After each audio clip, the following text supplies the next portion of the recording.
Congo Avenir. Mboka ya Bakongo.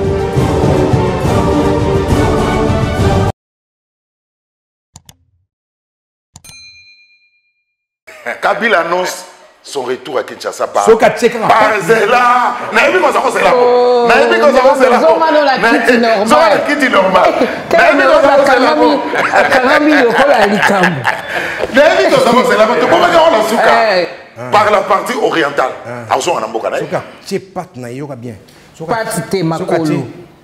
C'est mes propos. Dans le bien souka tie makolo nengo lingi, a tie makolo na e esika batu bazana rébellion. Ba bon mabiso. Ah bon? Kabila père, il est le chef d'état-major ya Rwandais. Kabila père a osé ko banabiso ke boté le mabozo ba machette mutuna mutua tele mesika wazali abunda Kabila père. Kabila père a lobise biso ke to za ba nationaliste Kabila père. Prenez-vous en charge. Prenez-vous en charge Kabila père. Tata ya bateau comme on appelle PPRD le papa na bango. Tant on a responsable, je dis bien à PPRD qui se disent au Moro lobi ke rébellion wana est justifié. Je pense que c'est constitutionnel. Et c'est constitutionnel. Il y a un responsable, non, ça président comme on était habillé, ça constitutionnel. Affingi sécurité, affingi Kabila père. Aujourd'hui, il y a un conflit entre Kabila père, les propos de Kabila père et les propos des gens du PPRD. Ils sont en train d'insulter la mémoire de Kabila père. Alors maintenant, j'ai 24 faire une bisto ça là, mukolo ya mémoire ya obayaka au fêter makambo ya Mose Kabila. Biso to ko s'opposer. Muto tout azali contre makambo Mose Kabila loba aya suna cimetière papa ya Mose total bango.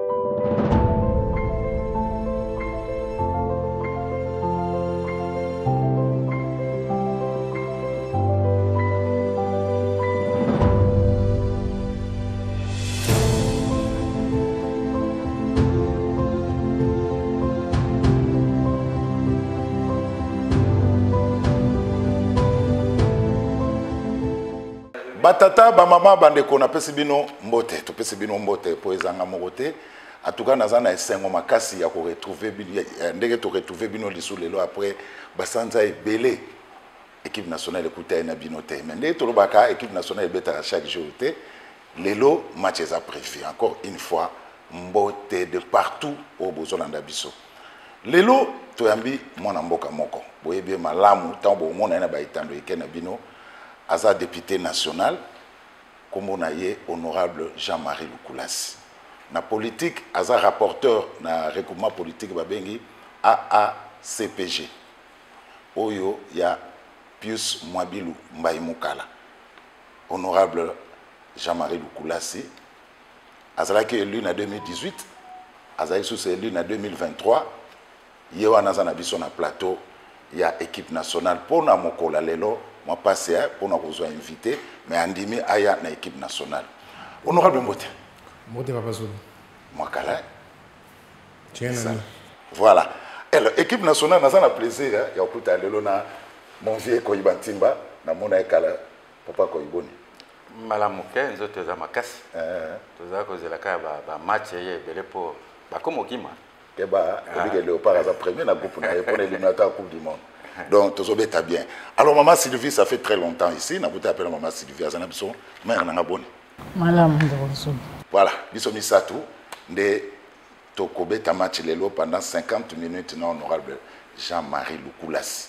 Non, honorable Torosolo, là, Marameta l'inondation, na Kinshasa, un Kino, Aza élu Yafuna, inondation à Kinshasa, Torosolo, la gestion, il y a ville-province à Kinshasa, et puis Torosolo, ça, na Maïma, Rosala, Bisso, Passi. La situation sécuritaire na Est, il y a la République démocratique du Congo. Tout banano na ebandeli. Inondation à Kinshasa, honorable Jean-Marie Lukulasi. Météo c'est le bas mars, avril, mai, bambula ekobeta na Kinshasa na ndenga kosakanate. To viva ki yango na poseleki na butu ya vendredi, tina tongo ya samedi mbule betaki Kinshasa ya kodinda. Les lotomoni ba victime inondation ebele mutuna na ngezabo pona nini na République démocratique du Congo tozaka na politique et anticipation té parce que la météo a déjà annoncé ce n'est pas ezaki premier mbula té to mesana ko dinda so mbule beti ki tsa dindaka mais tout à la kaka boy sima tozu ba victime inondation to ke bon mabango na Tata Raphaël. Pourquoi nous manquons et l'autre bien la politique et anticipation? Merci beaucoup. Cette histoire de l'inondation, d'ailleurs, je profite de l'occasion pour couper sa condoléance n'a disparu à l'inondation. Et ça passe mingi comment on va koufi. Ça fait très mal, ça fait très mal. Et puis les gens, malheureusement, on est tous sur la boue.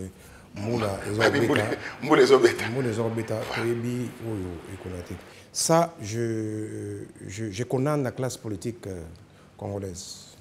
Je condamne les politiciens.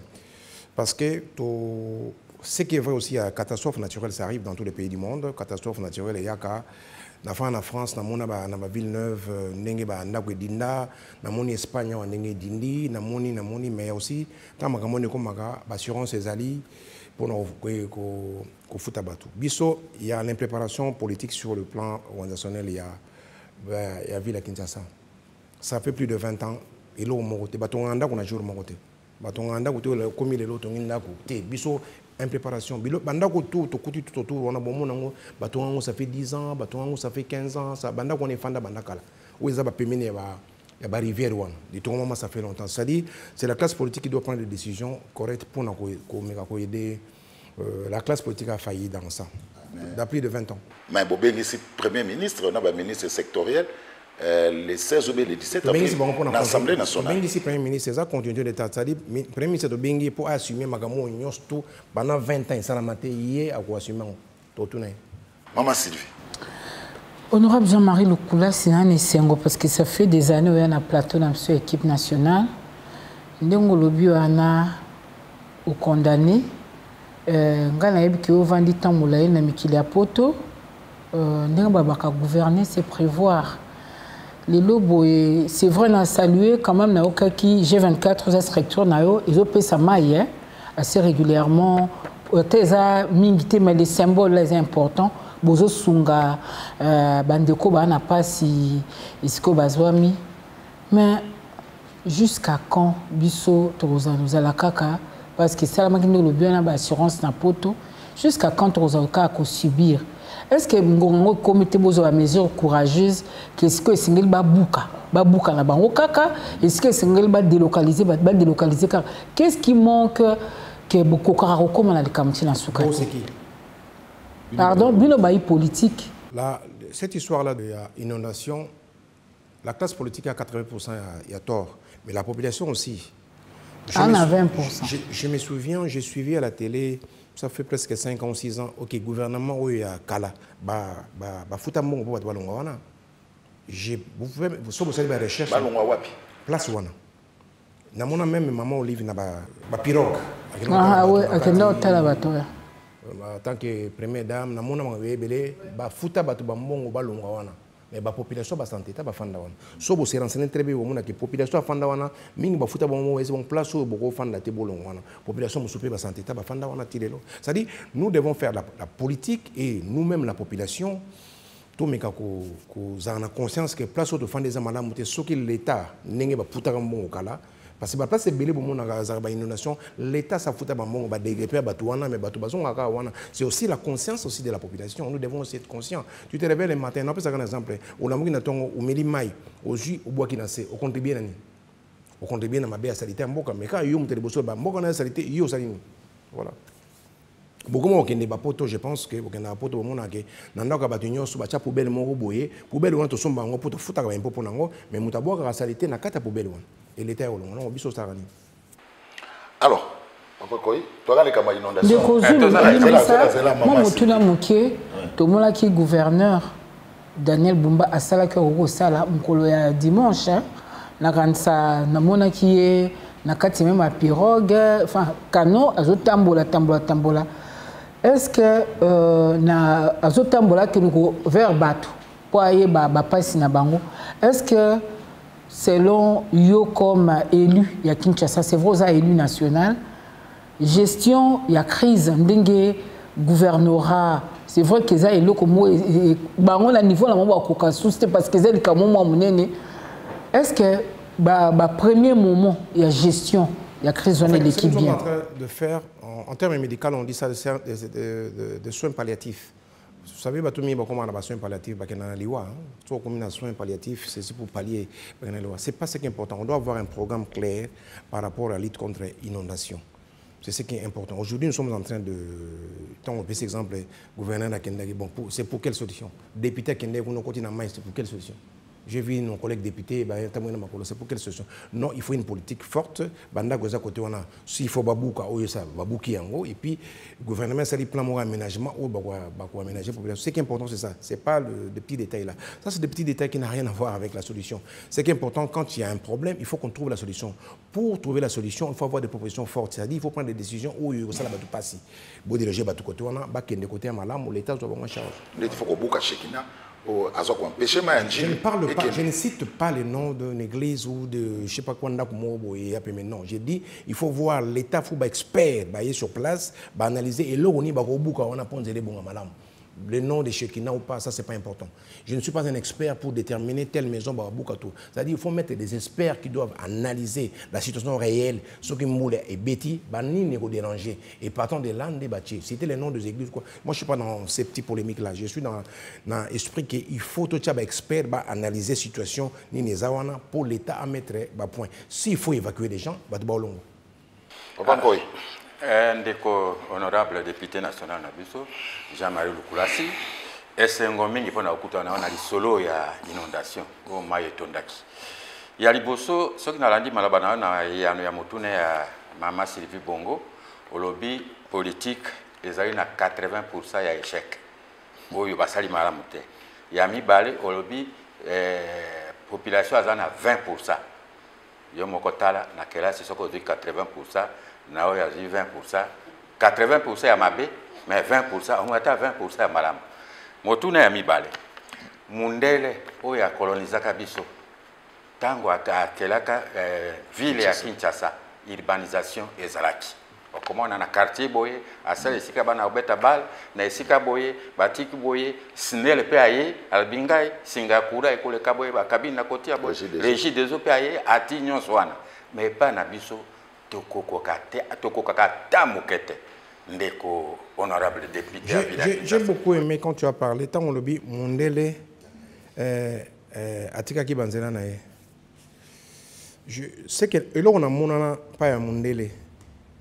Na ba inondation na monana awa pété. Na monana wate bango mutu ba yebi ko sala urbanisation, bango ba yebi ko sala banzela malamu, bango ba yebi ko sala mais quand catastrophe naturelle yaka. Parce que des cas d'inondation, la plupart des cas, ils ont des catastrophes naturelles. C'est-à-dire que si tu es en Espagne, tu as un coup de temps. Si tu es en vivre en France, dans la rivière, on a vu mais bazan a plat, il bien, on appelle ça catastrophe naturelle. C'est-à-dire qu'il y a un mamnango. Il y a un mamnango. So, nengi mule beta suko yena mamnango. C'est-à-dire, on est à Bongissa, surtout en Espagne. Je parle d'Espagne. Na Portugal mais mbula ma mesedi kuna isali na tout ça na awate mais bango ba bongisa tout bazwa ba disposition nyoso ba bongisa banzela yobika munena sama kamne mais mbula we beta en Espagne tout ça noté. C'est pour vous dire que ils en a na situation normale biso là on parle pas de catastrophe naturelle quand on parle de biso que ce bolobi fait dans un cadre ya situation normale la situation normale toko si venir neni. Mais dans le cas de la catastrophe naturelle, là, ce Dieu n'est pas de c'est pour cela, mais nous, dans 80% où il y a pas de politiciens, il y a tout bon ça malamu, attaque catastrophe naturelle et où il y a mais biso peut on n'a pas de responsabilité de bon ça malamu. Ça fait plus de 20 ans, on n'arrange rien. Alors, honorable, ce que tu as dit, c'est que nous sommes kamabe. Et ça la table maso ba kotonga bandako. Hein? Ba batali kamba ya kotonga bandako ko ba étage yo kozwa un apprenti akenda kotonga ndako étage ya 5 étages. Au salibo nyonso wana toyebaka kolandela yango te. Kaka échec leur nyonso. Échec ezali parce que la presse congolaise ne fait absolument rien. La presse. Oui. Vous pouvez s'en attendre là-bas. OK. La presse a 3e ou 4e pouvoir. 4e pouvoir. Et la presse doit jouer un rôle capital de sensibilisation et de mettre la pression aux politiques.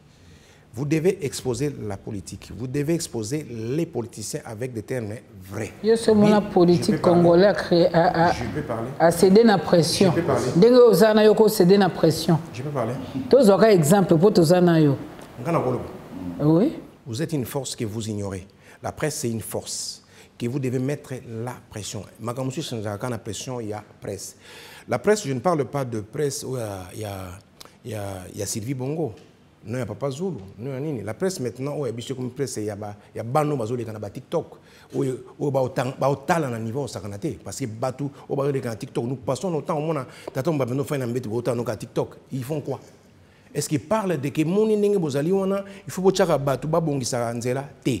Ils parlent moni nenge wana vifeza la boité. Ils parlent de libanisme te. Ils parlent de quoi? Ils parlent de la tête de Sylvie, ils parlent de Elonga Lukulasi, ils parlent de ça. C'est ça. À 80% la presse bazana fitilité. Je ne parle pas de vous. Vous êtes des professionnels. Mais si ko batu bazota la mingi nini na presse batu bota mingi bango. Bana ba pesa bango nzela. Bino de ba pesa bango nzela. Voilà. Parce que l'État congolais a invité plus question à l'Ikambo Boeto. C'est ce que j'ai dit aujourd'hui pour nous stopper, c'est-à-dire qu'il faut qu'attendre TikTok. Il faut qu'attendre parce que la plupart des banana bazar les bandes et bamboka. Tu comprends? Mais je parlais de la conscience de mon bail que net mikolo on a polémique ça fait 2 semaines. Là ils sont très forts. Ils sont pas forts dans mon étiquette. Moule beti moni mamambulo. Je pense que tant sous boza batu mingi bolo bango tout monde la presse nationale moi batu moi mais au coup tali kamwa mutu mo bezo le kana na TikTok na niveau le kama mambula. Voilà, vous avez raison. C'est dans ce sens là que j'ai dit que moni mamto beta mbulo au monde na so côté TikTok moi mingi te mais so côté buzo au coup dango penza. Là, je parle de la presse. Je ne parle pas de la presse. Vous êtes la presse responsable. Merci honorable. Moi, je parle de la presse irresponsable. Merci, honorable Jean-Marie Lukulasi. Maman Sylvain, on m'a loba pas côté de Kametali, Maramazole Kana Estambo Kanabiso. Mais moi, mutuna moke kaka ce qui concerne la gestion à Ville à Kinshasa.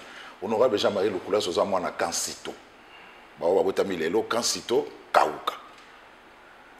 Lelo Kinshasa, tous en a problème à Manzela.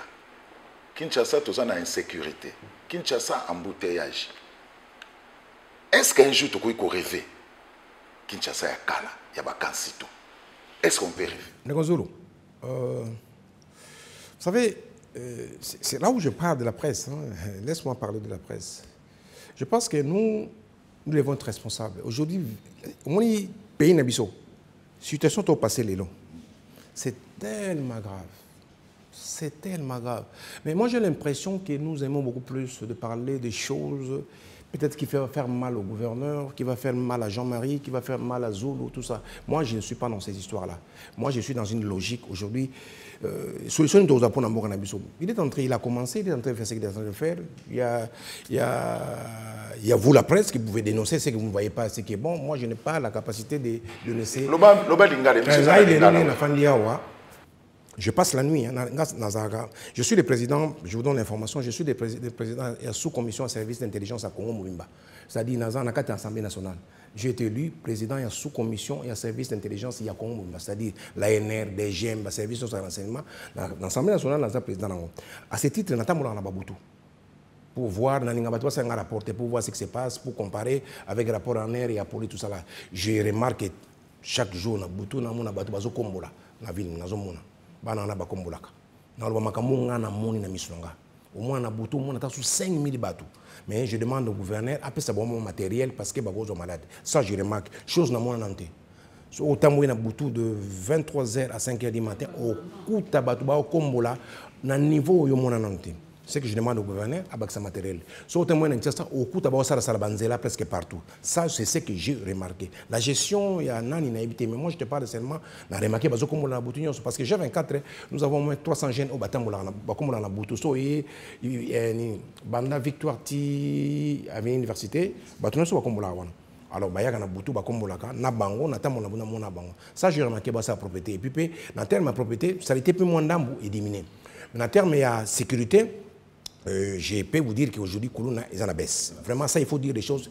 comme il faut. Moi, je vis dans un quartier où il y a Koulouna, Kauka, tu connais Zolo, Yolo, Yebi. Lelo, Koulouna, Penzana, Kauka, na Yolo, ici, là, à un niveau qui on a baisse à 90%, Banga, j'ai dit bravo, parce que quand il faut dire bravo, il faut dire bravo. Hein. Je dis bravo à Jacques Chaban, c'est lui le ministre de l'Intérieur. Quand il faut dire bravo, il faut dire bravo. Koulouna, moi, j'ai dit là où j'ai na Fandaka. Donc, Nazalaki, chaque jour, en tout cas, ça fait plus de 3 ou 4 mois que je suis Et puis vous allez remarquer, l'image de Zoré, est dominant.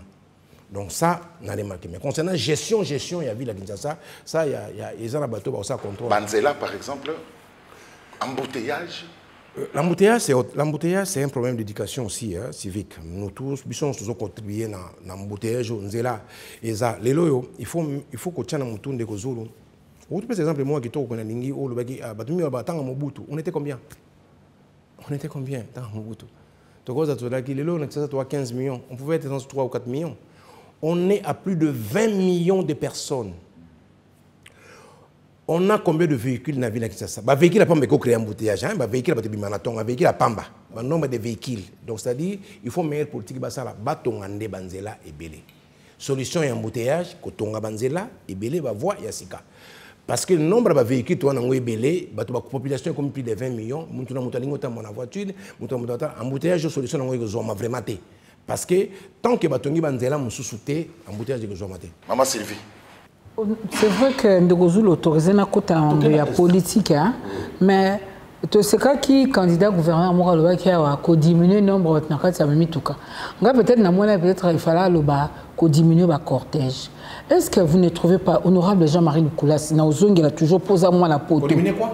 Ba cortège. Nombre de cortège nga c'est peine na mono ndongoye na kanza mono na mutuka be moko. Mais surtout kei na on a ndenga normal. Cortège c'est tout le monde qui a droit à un cortège. On a aussi ça. On a aussi ça.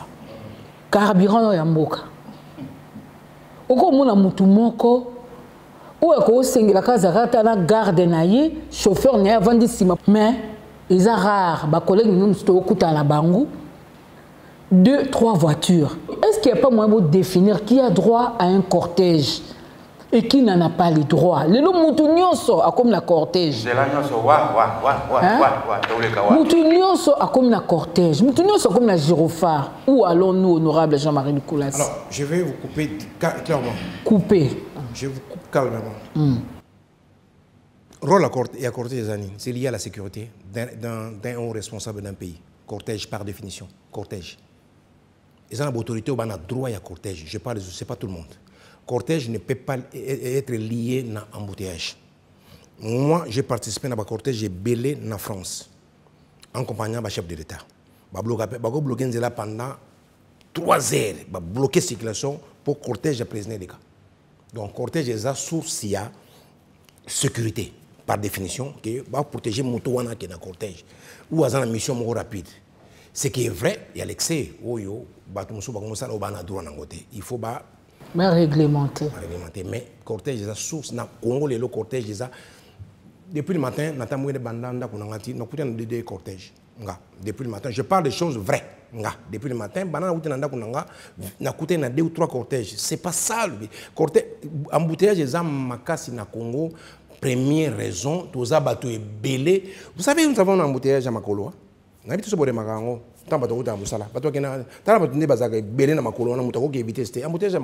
Population et l'équipe est belée, ville est tongami, ça peut vivre de 20 ans, ville est tongamaté.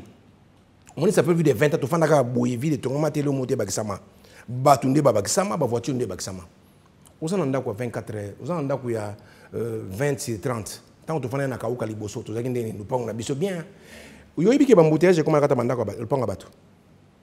L'embouteillage comme un katambanda. C'est-à-dire, nous avons comme 6 nakati. Morcellement bien. Nakata bandako le panga bateau. Commune. Voilà, nakata ba le panga bateau. Morcellement. Voilà, nakata ba le panga bateau. Bandako ezalaka moko comme combien?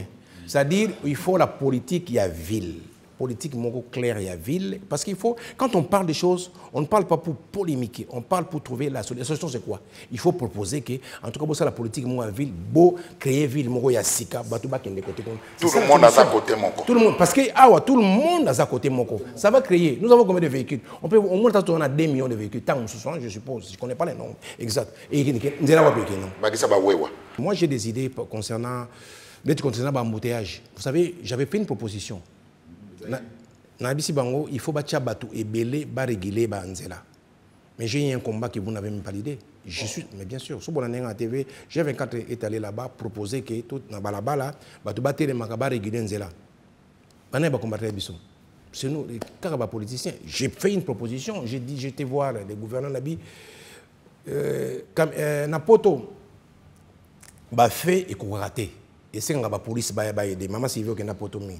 Bon, moi ce qu'on a dit ça. Ici bon, bon tchatcha bateau na ba poignon surtout. J'ai bateau ba aider la circulation tout ça. Regarde, so moni pour na que so ba tcheb bateau et belé pour trouver, ça va quand même trouver 30% de solution. Pour preuve so dans la voiture, non, on a soda, so soda na quitté au fond lonzela. Et vous n'avez pas remarqué ça. Quand tu es dans une voiture, au fandi, on a une voiture, on est bloqué nga. On a soda na quitté fond lonzela moi na leki. Donc ces questions d'hommes aussi, c'est parmi les solutions. On doit quand même mettre beaucoup de gens au bas pour réguler la circulation. Ça manque. J'avais fait cette proposition dans le gouverneur. Maintenant, dans cette proposition, j'ai dit clair. Le gouverneur Andimi, ministre des Transports, il faut comme tu vois, et comme il faut comme il faut autoriser ces papatika. Je parle à la télé. J'ai fait cette proposition, j'ai dit au gouverneur, Bissot doit capable même à 2000 jeunes et Baya, membre de G24, Namusala ou Basalaka. J'ai précisé, mes membres de G24, j'ai au moins 3000 personnes qui travaillent chez G24. Le gouverneur Namusala ou Basalaka, tout le monde tout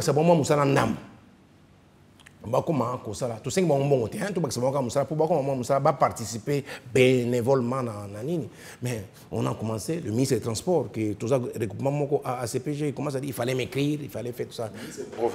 Provincial, il m'a dit, je cite son nom, je passe pas par 4 points. Moi quand je dis des choses, je dis vrai. Gouverneur Andima qui me vient c'est provincial, il faut comme il faut ça, c'est papa. Na comme la hauteur, na fin non. Honorable Jean-Marie Lukula Singala Ndakio dernièrement, dans le cadre de la situation de Kalamboka, il y a une situation très particulière, il y a Bitumba, où il y a une proposition comme à niveau de Fukama. Pour un niveau Makambu, ils ont ça la passe. Au Talaki Ranote, au Fukamikaka, au Bité, Malamu, tout qui est un référendum, comme un peu comment on appelle ça? La revendication à bateau de quoi M23. Tout même on a mis ça total à nanou congolais à Okansanine. Au bagio comme matin à beaucoup 6 ou bien Bakato Moussapi. J'avais dit comme ça. Avec les airs. J'ai fait une proposition au gouvernement. C'était une proposition. À lire je pense que beaucoup de Kosolana Bango. Boyo kaba revendication na Bango et Zanine. Bozoyango, Bomemelango, population, Boebisabango, ba revendiquer nini. Na fuka mina bonde les boucs nous ba revendication. Mais ba oboya goya. Parce que baby ba revendication bango za ba revendication ya Rwanda. Ba oya ba olobango te. J'avais dit ça comme ça. Na bisoki ba ye bo bakisanga masi ici ba okende Rwanda te, ba kenda te. Ba ya te po ba banga ba revendication na bango za beaucoup plus lié na makambo ya Rwanda, c'est ce que j'avais dit. Lelo na moment tozoloba to ki masolo eza à niveau Doha entre gouvernement et représentant M23. Est-ce que le fait que est-ce que ça peut être un début de solution honorable? Moi, ce qui est important, ce n'est pas ça. Ce n'est pas les négociations qui passent en cours, tout ça là. Les négociations, quand ça passe, on n'est pas là, on ne sait pas ce que les gens disent. Ce qui se passe, c'est les comportements de nous, Congolais. Comportement de la guerre. Moi, ce qui est important, c'est ça. Ce n'est pas négociation,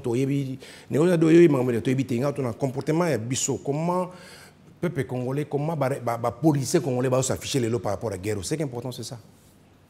Vous avez une consultation? Oui, j'étais parti. Est-ce que la consultation est une solution pour la Makama? Papa, je ma solo, il y a guerre à Est. Tout est une consultation après. Non, parce que à l'issue de la consultation, il y aura un gouvernement. Je parle de comportement de nous, politiciens, par rapport à la guerre à Est. Consultation, c'est parmi les solutions. Je ne parle pas de ça. Je parle de qu'est-ce que nous, Congolais, responsables politiques, toujours apporter par rapport à la guerre. C'est ça que je parle. Alors, il y a une cohésion nationale. Mais, côté M. Bafaïlou, processus à Kinshasa. Alors, nous avons un blocage. Côté honorable. Oui, j'applaudis le Martin Fayulu qui dit non. J'applaudis, il y a le biquet, Nalingi consultation de Fayulu. Il a dit ça comment? Par sa bouche. Il s'est exprimé. Il dit, moi, je ne vais pas à la consultation. Il est là à Kinshasa, il est avec nous. Il a dit, Martin est avec nous à Kinshasa.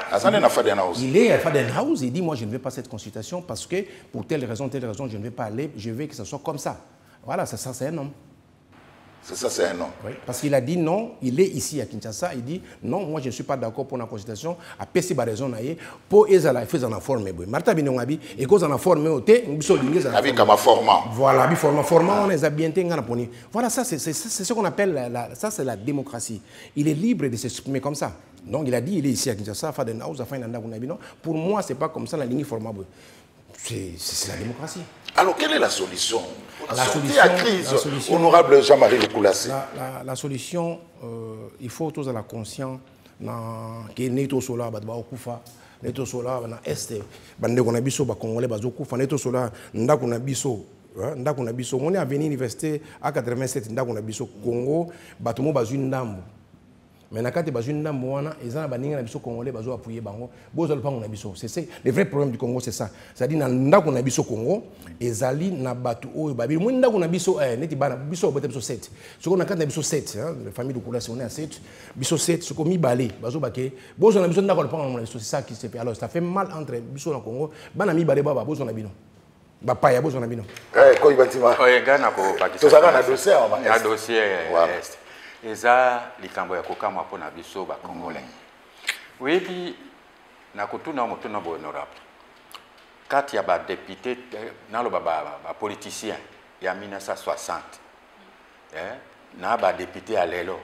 Yo moniteur te bao ya 60 wana o bakendeke na table ronde balingaka mboka o mingi koleka bino ba politicien à lelo. Olingi yo kana olingi kuwela na mingi. Likambo toko tala na este ya mboka.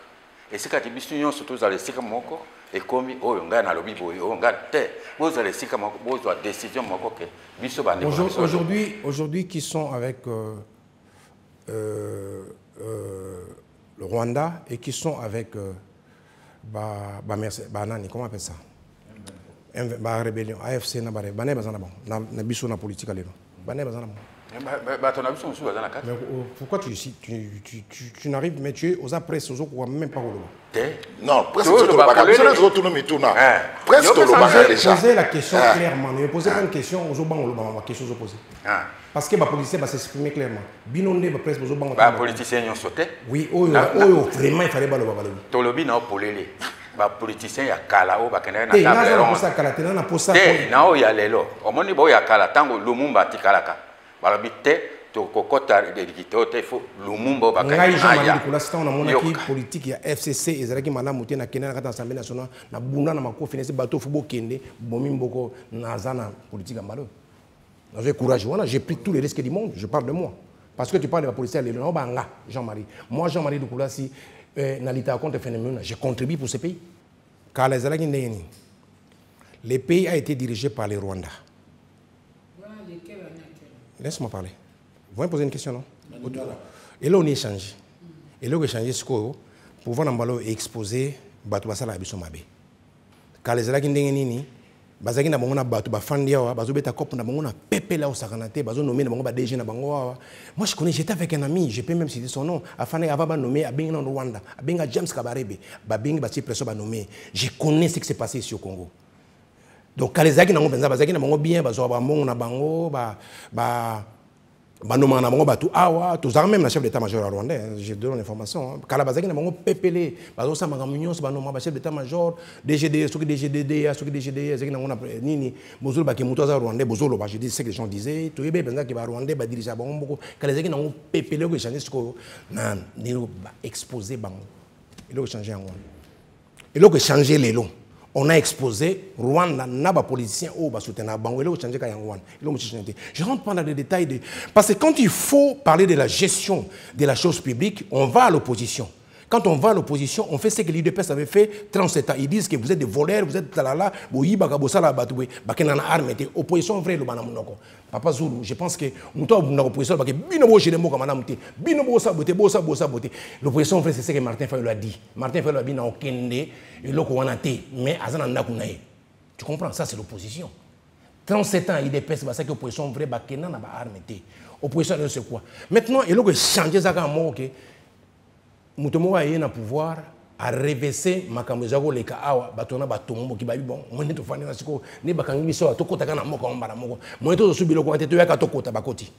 Honorable Jean-Marie Lukulassi lelo mboka na biso eza mobimba te. Deux provinces eza na biso te. Est-ce que tu peux croire na utiliser même un jargon sportif à une remontada? Ma remontada pour te récupérer des provinces. Il y a une conscience na biso. Mais j'ai l'impression que inconscience est tellement macasse. La nuit avant cette émission Nabino, j'ai fait 2 heures de temps en Hollande à Musée Laurent Kabila. J'ai fait 2 heures. 2 heures de temps. Nous on a un sur Rwanda. Nous avons traité Kagame. Musée Laurent Désiré Kabila, à l'ANA CA. Le terme employé pour Kagame. Le terme employé pour la rébellion et Banda Banati, le comme M23. Je parle de Kabila Père. Kabila Père, il y a un chef d'état-major rwandais. Kabila Père a osé que Banabiso que boté les mabozo ba machette mutuna mutua tele mesika wazali abunda Kabila Père. Kabila Père a l'objet biso que tous nationalistes Kabila Père. Prenez-vous en charge. Prenez-vous en charge Kabila Père. Tata ya bateau comme on appelle perdre le papa na bango. Papa na bango loba Rwanda ezama be. Papa na bango loba rébellion ko bango bateau ezama be boté le ma. Papa wana loba. Je pense qu'aujourd'hui dans on a un responsable, je dis bien à PPRD, qui se disent au Mongolobi que rébellion est justifiée. Je pense que c'est constitutionnel. Et c'est constitutionnel. Il y a un responsable, je non ça présente en communauté, bien ça constitutionnel. Affingi ti sécurité, affingi Kabila Père. Aujourd'hui, il y a un conflit entre Kabila Père, les propos de Kabila Père et les propos des gens du PPRD. Ils sont en train d'insulter la mémoire de Kabila Père. Alors maintenant, G24 fait faire une bisous ça là, mukolo ya mémoire ya obayaka au fêter makambo ya Musée Kabila. Biso toko so poser. Muto tout azali contre makambo Musée Kabila loba aya suna cimetière papa ya Musée total bango. Parce que ils sont en train d'insulter Musée lobi Batouana je parle dans le beaucoup kota na ba propos Batouana bazabandoki Batouana bomimboka oyo Kagame c'est un criminel ba rébellion on est banda na pesa ba kombo na ngotiti comme na M23 mais toi tu dis que rébellion on est justifié mais vous citez votre papa. Moi j'ai dit des choses, mon fils vient me contredire. On est où dans ce monde? Et puis mon collègue m'a fait une boya. Ah non. Nikambo yali makambo teke moi makambo to kenda siko. Papa Zulu makambo betawa. Eza makambo ya bati sécurité. Eza makambo nazo sukisongo wana. Musée aloba nini concernant Rwanda na ba rébellion. Bino bolobi nini na pour la rébellion. Bo contredire musée. Bo kende mon mikola nini ya donc, ce qui va casser le désordre, c'est un balando. Donc, ce qui est important pour toi, j'ai beaucoup aimé. J'ai beaucoup aimé ta réaction. Voilà, mon abimission, s'il te plaît, l'abimission, c'est quoi? C'est étranger. Alors, c'est quoi? Il y a important, il y a important. Ce qui m'a voulu, maman, bon, bateau, s'il te plaît, s'il te plaît.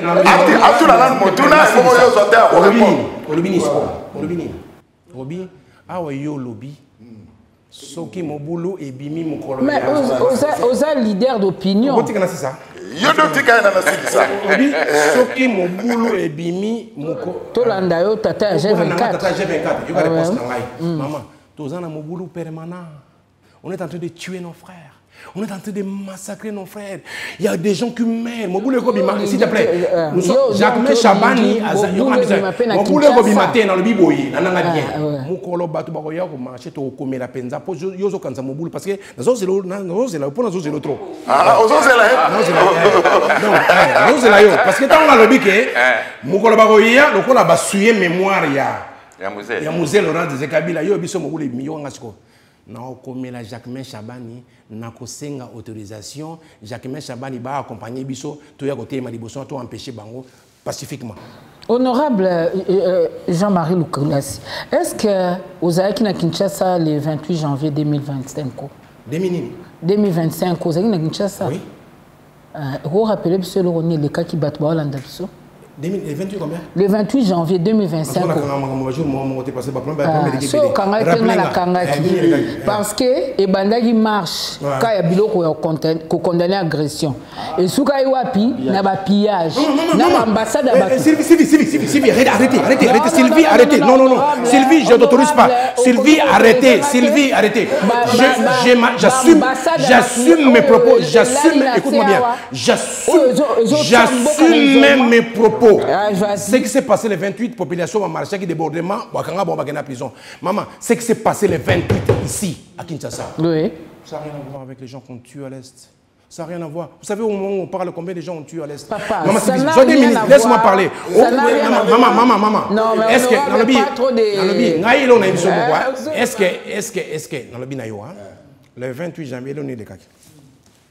Bato babimi, bazaki ba mécontent pour bazo bouma bande kona bango, pour bazo violer bande kona bango. Ce qui est établi, il y a une complicité des Européens. C'est établi par des rapports. Ngai Jean-Marie Lukoula sinakenda na Belgique. Bamba biso ngai Mbata et les airs. André Flau natanga komona peut na olbeta masula pa mata. André Flau bin bo sala attention. Ba considérer Rwanda lokola Israël. Mboka na bino so bo fongoli misute ba bomo ba ko fa chaque jour na bima na sana interview. Na momo yozoloba. Muni logo le bi manifestation de le 28 wana. Nombre de morts le 28 au opposition. Nombre de morts. Nombre de morts, il y a les 28 ans, nombre de morts. Les gens qui revendiquent parce qu'on tue, on massacre pendant, ça fait 30 ans, ils sont en train de massacrer avec la complicité de ces gens-là. J'assume mes propos. Donc, kolobate parce que, au Koko Banda, Ngai G24 en la bim Koloana, Tokosabo, Tokosalabo. Mais aux maîtres, il y a Makambo et Koko se reproduire Wanate. Na sens Wana ke, au Koko Zamba revendication là au fondé, na souka, bato a koti na simana, au Komo Lela, Kenaki innocent, Ngana parce que la foule n'a pas d'oreille. Moi, Jean-Marie, j'ai dit comme ça. J'assume mes propos. J'ai dit, Batouana va souiller mémoire, il y a Mosé Laurent Désiré Kabila. Naoyana ba membre G24, mes membres ba contrôle à Bango. Naoyana Moutumote, j'assume mes propos. Je vais ramener les membres de G24, on va manifester. Nous sommes organisés, on va venir là-bas parce qu'ils sont en train de suyer mémoire. Non, mais la personne en nombre, 5000, Toya, tout ça organisé. Bichot a bien organisé G24, ça fait depuis 2006 G24 existe. Je dis bien, je ne dis pas la population qui nous a dit G24 va manifester avec nos membres parce que nous avons constaté que Bateau va suivre mémoire et à musée. J'ai dit ça. Merci. Totika na 10 minutes, Jimmy Didé, tous ont chité déjà. Papa Nkoyi Batimba, tout ça dans le dossier, il y a Est. Est, tu fais des gars, on a cité aussi. Tu lobby, moi, mon cœur est cambetali. Mais quand vous comprenez, vous avez une déclaration, XT, la déclaration, c'est un responsable de la déclaration. Papa Nkoyi Batimba, tu as une question. Mingi to sola bato ba biwa ke Goma. Ba responsable na kotuna yo. Tozali kuna na bilenge wazalendo. Sengeli petolo. Papa wazalendo abuna pona mona. Lingi bo to sola. To sola. Papa to sola makamba wazalendo te wanzani na buna mboka. To sola. Sasa biso. Bino so ngoni bino ngoni sika. Zala calme. Sika na sepelaka. Nalo bate. Ngana sepelaka. To monika journaliste akmono ba question na biso donc. Merci bon. Ah ouais. Toza na parlement te bino otuna kati. Comme on dit to pensante que biso pe tozo ko na parlement to ko tuna yo. Tika na papa ko ya tuna. Yo so mona ngale kana parlement lo ba. Bana na sala se yo so mona matana. C'est que ulinga te. Ulinga kana. Mais oyebi ki ngana terrain na sala bu na sala bu. J'ai fait ce qui est important. Tuna motuna. Ngasa la chose important. Moi je lis important de yo ba voter ko kuna porter pour la landela. Ba voter ki ngai. Polo bakakuna. Voilà. Ba voter ko polo. Merci. Sylvie, tu es complice. La deuxième mandat. Les locaux. Na comprendre que aux complices c'est ce qui se passe au parlement. Dis-moi, banda, ba parlement banda. Parlement a bino majorité. Mais laisse-moi parler. Tu parles pas. Yozo kabula na bina yo ndeko zulu papa. Ngalo bina monoki ngaza kana terrain na kina localité contre phénomène kuluna utolo basiko bato apesi mai na pesi na créer moi ba emploi en tout ça là sur terrain, d'accord. Alors yebi sanga siko ça fait 20 ans bana bato ba lobaka na parlement le ni change. Potina ngana kiloba elo ni change. Merci honorable Jean-Marie Lukulas. Allez, tuna motuna akozo ilo na suka. O yanga ya suka ezali wazalendo FARDC.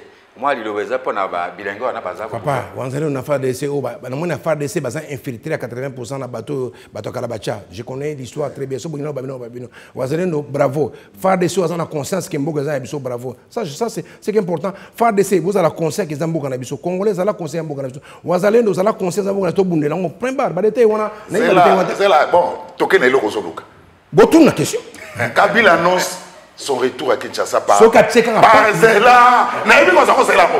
Naïbi ko ça c'est là ko. Zora la kiti normal. Naïbi ko ça c'est là ko. Naïbi ko ça c'est là ko. Comment dire on a souka par la partie orientale. Azo en amboka naï. C'est pat na yoka bien. Pat te makolo. C'est mes propos. Tu ne peux pas me dire ce que j'ai dit. Dans le bien soka tie makolo nengo lingi, a tie makolo naï et sika batu bazana rébellion. Ah bon? Non. Honorable, c'est là quand même géographie, autant quand même géographie dans la classe, ça va le parti oriental. Il n'y a pas que rébellion. Yopoza mayele, yopoza mayele, yopoza mayele, mama, yope ozana. S'il te plaît, est-ce que yope ozana mayele ya comprendre malobo na lobi na bisoki atie nabaki pat yo bina ba makolo biso atie makolo ne esika rébellion ezali na lobi na ngwana na biso ka atie makolo na ye esika rébellion ezali akoboma biso nyonso tout c'est ce que j'ai dit. Donc honorable, c'est-à-dire pour na bino opé ça a chance qu'un jour président honoraire ba vendre esika mona président actuel Félix Tshisekedi. Hein? Bozala ka bono ba solate na Kagame biso nyonso awa ata caméra motomo esalate koyeba ke wakuta na doa. Maman Sylvie. Vous savez, le pays n'est pas toujours en légèreté, ça fait 30 ans que nous vivons en légèreté. Moi, je connais un ami qui est allé en prison, en France, parce qu'il avait acheté une voiture. Une voiture, avec une voiture cash. À quelle prison? Une voiture, il a 80 000, il a 80 000, à son voiture, à un contrôle fiscal, il a 80 000 aux euros. Les Camerounais le profond, il faut attendre la nanga mutu aka sombi voiture cash na poto. Tant sombi voiture na cash 80 000 batuni ndeko yo aussi 80 000 sur voiture cash. Ah ils ont un crédit.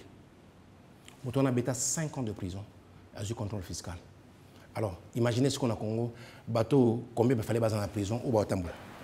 Oui, les rapports, la question de Gozou la Tunisie. La question de la Tunisie. Vous comprenez la question carte la partie orientale. Il faut comprendre les années. Sylvie, je ne vais pas te faire plaisir. Moi, je ne vais pas te faire plaisir. Je n'en ai pas besoin non plus. Je ne vais pas te faire plaisir. Je suis le président, il y a sous-commission et un service d'intelligence, il y a Congo. À ce titre, j'ai des renseignements que toi, tu n'as pas. Ça fait 28 ans que je traîne dans ce milieu-là. J'ai des choses que je connais que je ne peux pas divulguer ici. J'ai des droits, non, de réserve. Je suis le président sous-commission. J'ai des informations que toi, tu n'as pas, que vous n'avez pas. Je vous dis, Soki, à une partie orientale, c'est un Congolais, à Fandi, le Congolais, Azan a droit, ancien président, tout ça. De toutes les façons, les problèmes, ils allaient présenter. Les problèmes, ils allaient, Congolais, ce n'est pas lui le problème. Les problèmes, ils allaient, Congolais, qui sont inconscients. Je n'ai jamais. Non, aux ala qui proche, je n'ai jamais. On a répété aussi comme je n'ai jamais été membre du PPD, je n'ai jamais participé. J'avais ma société en Europe, que je faisais la sécurité à tout le monde, on me payait. S'il te plaît, j'étais proche. J'étais proche et frère de Bouchab. Et j'avais dit dans l'émission, à ce moment-là, je suis son frère jusqu'à aujourd'hui. Pour son plaisir. La personne qui m'avait dit n'est pas entrée dans le PPRD, c'est Bouchab. J'ai dit ça à la télé. Bouchab, j'ai dit ça à la télé. J'ai dit ça. Dans la parti politique. Pourquoi dans la parti politique en 2011, 2010? Quand c'est parti politique en 2010, pourquoi pas dans quitté yo puis mettre quitté point. Non ça va plein on se boibi. Dans quitté parce que baloba na ngai yo musana ko leka na TV o loba ke yo parti moko leka ka IDPS na jeunesse actuelle ya demo ka on oui bimba pas tout ça émission na oti. Ngazo leka na TV na bike ngai nazala parti politique leka moko IDPS na jeunesse actuelle. Jeunesse actuelle c'est quoi?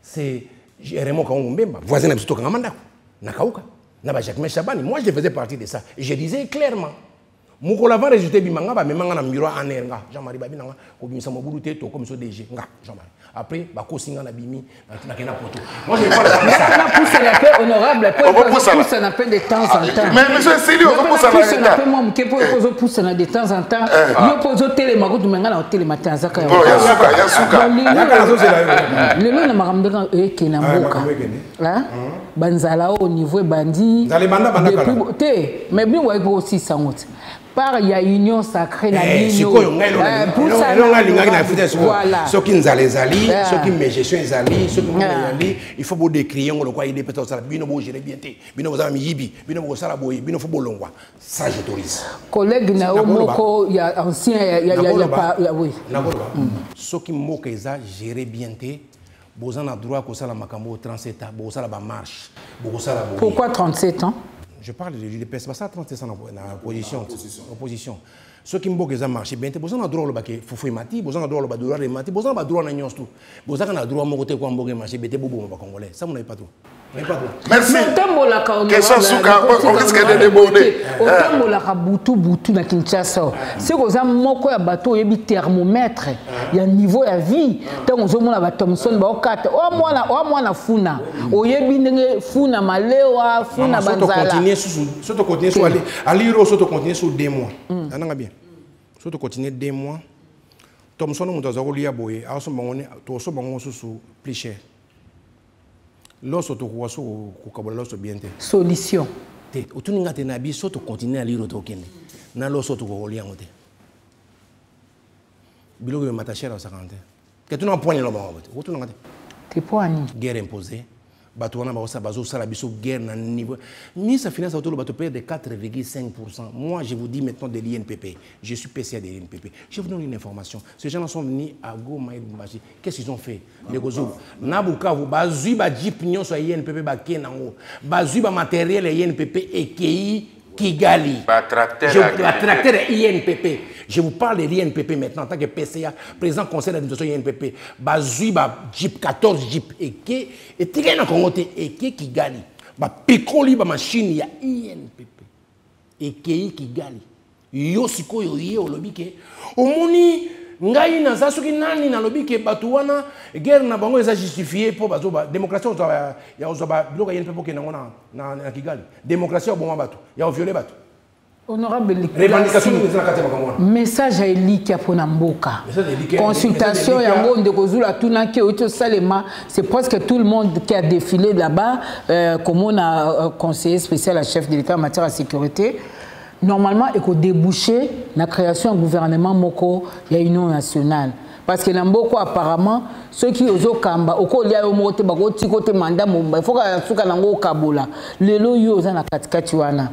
Bino union sacrée si vous boyebi que vous perdre certains postes c'est parce que baninga mso opposition faut baza. Pour compléter maman Sylvie Peza Yasuka failli louper na Kanae Moïse Katumbi na Kanae alors sikoyo solution et vous allez ndenge solution ezala mo na makambo tout ça yami balete maman solution pour Congo bonga il faut guerre katam. Mais en attendant, comme Katana, je ne parle pas en attendant. Tu m'as posé solution en nini. Au lobby en attendant les années. Nabi solution est allée guerre ici là. Mais j'ai pas foi que guerre ici là. Sikoyo parce que les jours où yo, mon jour mon boulot bimana en parlement. Tango FCC qui j'avais passé un coup de fil mon ici batu guerre bandi lelo. C'est mon lelo guerre bandi tissu économique au Congo ba au détruire. Mutona moment où il va y avoir bien gagné, mais lelo guerre bandit, moi ne bateau baquet guerre bandit lelo. C'est un grand responsable. Bananga binanga te aux années on habité guerre bandit, j'ai des informations guerre bandit lelo, tu sais économique aux asouté aux aboyés aux alaboyés bah oui élection te bah au salaboyé bah au salaboyé bah au salaboyé. À toi bien un mois binanga tu avais raison, j'avais raison parce que j'ai des informations. J'ai des informations. Question à mon corps tous à la conscience les détails gouvernement et bien des gros simbas comme pégo simba ça c'est pas important. Bakuta c'est pas important c'est des difficultés. Ça paye ou n'est pas. Ça on a tous à la conscience aussi. Gouvernement et bien d'accord ça là. Consultation à ça là, ça paye ou n'est pas marché. Parce que quand il y a une détermination, il y a guerre avec complicité à un niveau aux là. Papa, prenez par exemple Martin Fayol-Lakoti, Exemple, dans le but, prenons par exemple. J'ai bien exemple Martin Fayulu Coty. Il y a la même information, ça n'a pas. Prenons par exemple, non, quand j'ai noté exemple, ceux qui Martin Fayulu accepte d'entrer. Batouba Coty. Ceux qui Jean-Marc Kabouna Ndimi à Coty, Batouba Coty, gouvernement bien, Batouba c'est bien. Guerre les continuer comme ça le montant. Mais pacte ya basango, pacte ya basango. Aux autres bango parce que bon be tambola te. Basango et c'est na Senkona. Est-ce que vous croire qu'on peut aboutir à un résultat bien? Ukraine n'a réussi ba comme na point basolo là. Donc notre tout basolo. Mon Ukraine na réussi lelo ba américain ba na ba français basolo. Likamunyo sont mokili solution dans vous croire na bango? Na lobi na yoke likamunyo sont na mokili o muto to azo apporter loko ya malamu ba encourager kai soki bazo apporter loko malamu on les encourage soki bazo apporter loko mabe parce que je ne sais pas ba kutana masolo basolo ki ba kendeki boye ba kendeki ma contenu na ngo na za na ngote. Je ne peux pas me prononcer dans le contenu comme l'actualité. Chola a été reçu par Kagame, Basola Nini, Yum dans l'actualité. Jean-Marie Lukulasi, élu à s'il te plaît. Merci Jean-Marie Lukulasi, monsieur Sili. Non, monsieur Sili, Jean-Marie, on a bien que Batu Bakenda Kuna, Magamba Soto Bate, Yum dans l'actualité. Jean-Marie Lukulasi, élu à Funa. Oui, éviter. Merci beaucoup. Merci. Maman Sylvie, merci. Merci. Jimmy Didange Kassa Fabrice, merci. Merci à vous, très chers téléspectateurs. Émission Essili, équipe nationale Ezali. Mais,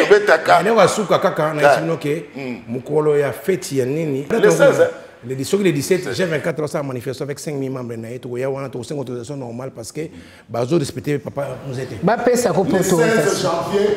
Le 16 janvier. Merci beaucoup, honorable Jean-Marie Lukulasi. Amis téléspectateurs, équipe nationale. Bolandi Bisso. Merci, honorable. Merci. Merci, honorable. Et honorable, merci. Boutique à la malam. Congo Avenir. Mboka ya Bakongo.